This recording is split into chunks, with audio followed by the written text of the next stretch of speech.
Hello all, welcome back to our channel. ఎలా చేశారు నందిని గారు. ఈరోజు మనం స్ట్రీట్ స్టైల్లో చేసే ఎగ్ ఫ్రైడ్ రైస్ ఎలా చేసుకోవాలో ఇంట్లోనే చూద్దాం. ఫస్ట్ ఒక ప్యాన్ పెట్టుకొని దానిలో 3 స్పూన్స్ ఆయిల్ వేసుకొని అది ఆయిల్ వేడైన తర్వాత మనం ఎగ్స్ ఫస్ట్ ఫ్రై చేసుకోవాలి. వాళ్ళలాగా మనం అన్నీ వేసి తర్వాత ఎగ్ వేయకుండా ఇట్లా ఫస్ట్ ఎగ్ ఫ్రై చేసేస్తే ఎగ్ కొంచెం స్మెల్ రాకుండా ఉంటుంది. సో చూసారు కదా, నేను ఇక్కడ 4 ఎగ్స్ తీసుకున్నాను. 4 ఎగ్స్ని ఆయిల్ వేసి ఆయిల్లో ఎగ్స్ వేసేసి కొంచెం సాల్ట్ అండ్ కొంచెం కారం వేసి ఫ్రై చేసుకోవాలి. ఎగ్కి కూడా కొంచెం సాల్ట్ అండ్ కారం యాడ్ చేస్తే అది స్పైసీగా ఉంటుంది, చప్పగా లేకుండా. సో అలా వేసిన తర్వాత ఎగ్ అంతా ఒకేసారి స్క్రాంబుల్ చేయకుండా ఇలా కొంచెం కొంచెం పెద్ద పెద్ద పీసెస్ లాగా కట్ చేసుకొని ఆమ్లెట్కి మనం చేసినట్లు తిప్పుకోవాలి.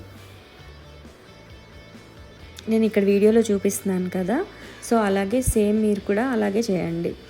చిన్న చిన్న పీసెస్లా కట్ చేసేస్తే అది రైస్కి అంత తెలియదు అనమాట. సో కొంచెం పెద్ద పీసెస్లా కట్ చేసుకొని లైట్గా ఫ్రై చేయండి. ఎక్కువ ఎగ్ని ఫ్రై చేసినా కూడా అది మనకి రబ్బర్ లాగా సాగుతుంది. అలా చేయకుండా కొంచెం ఫ్రై చేసుకోవాలి.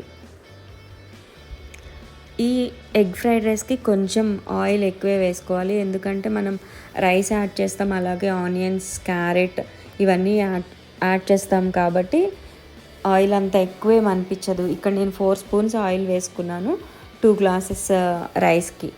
సో ఎగ్ కొంచెం ఫ్రై అయిన తర్వాత దాన్ని పక్కకి జరుపుకొని మధ్యలోకి ఇలా చీల్చి పెట్టుకున్న ఆనియన్స్ అండ్ కట్ చేసి పెట్టుకున్న పచ్చిమిర్చి కూడా వేసి దాన్ని కొంచెం ఫ్రై చేసుకోవాలి.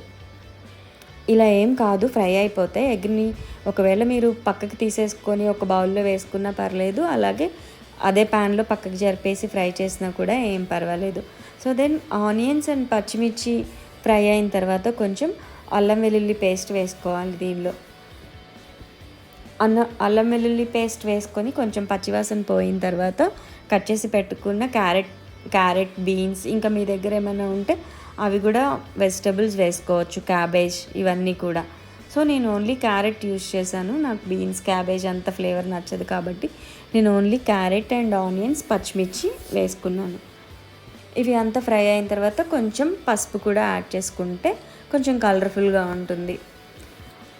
అది కూడా పచ్చివాసన పోయిన తర్వాత ముందుగా మనం రైస్ వండి పెట్టుకున్నాం కదా, ఆ రైస్ మొత్తం దీనిలో వేసేసుకోవాలి. వేసుకున్న తర్వాత ఇది వేసాక వెంటనే ఉప్పు, కారం కూడా వేసేస్తే మనం మొత్తం మిక్స్ చేసేటప్పుడు అంతా కలుస్తుంది.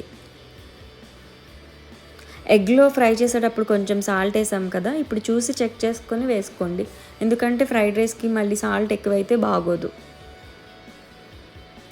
సో అంతా ఒకసారి ఎగ్ అండ్ ఇవన్నీ మంచిగా రైస్కి పట్టేలాగా ఒక 2 to 3 మినిట్స్ ఫ్రై చేసుకోవాలి ఇలా కలుపుతూ. ఇలా కలిపేటప్పుడు స్టవ్ ఫ్లేమ్ హైలో పెట్టుకుంటే మొత్తం స్మోకీ ఫ్లేవర్ అంతా రైస్కి తగులుతుంది. ఫ్రైడ్ రైస్ కానీ నూడిల్స్ కానీ ఎప్పుడు కూడా హై ఫ్లేమ్లో పెట్టి చేసుకుంటే స్మోకీ ఫ్లేవర్ అంతా తగిలి ఫ్రైడ్ రైస్ చాలా బాగుంటుంది. సో అట్లా కొంచెం ఫ్రై చేసుకున్న తర్వాత గరం మసాలా వేసుకోవాలి. ఇక్కడ 1 స్పూన్ గరం మసాలా యాడ్ చేసుకున్నాను నేను. గరం మసాలా యాడ్ చేసుకొని మొత్తం ఒకసారి కలిసేలాగా తిప్పుకోవాలి. తర్వాత కొంచెం చిన్నగా కట్ చేసిన కొత్తిమీర పైన చల్లుకోవాలి. సో అంతే, చాలా సింపుల్గా ఎలాంటి సాసెస్ లేకుండా చాలా టేస్టీగా అండ్ హెల్తీగా ఉండే street style egg fried rice ready. మనం ఎగ్ ఫ్రైడ్ రైస్ బయట తింటూ ఉంటాం, వాళ్ళు ఎలాంటి ఆయిల్స్ యూస్ చేస్తారు, ఎప్పుడో కట్ చేసి పెట్టిన ఆనియన్స్ ఇవన్నీ వాడతారు కదా, అవన్నీ హెల్త్కి అంత మంచిది కాదు. సో ఇంట్లోనే సింపుల్గా ఇలానే రెడీ చేసుకుంటే చాలా tasty egg fried rice ready. మీరు ఎవరైనా నా ఛానల్ని ఫస్ట్ టైం చూస్తున్నట్లయితే please like, share, subscribe. Thank you for watching.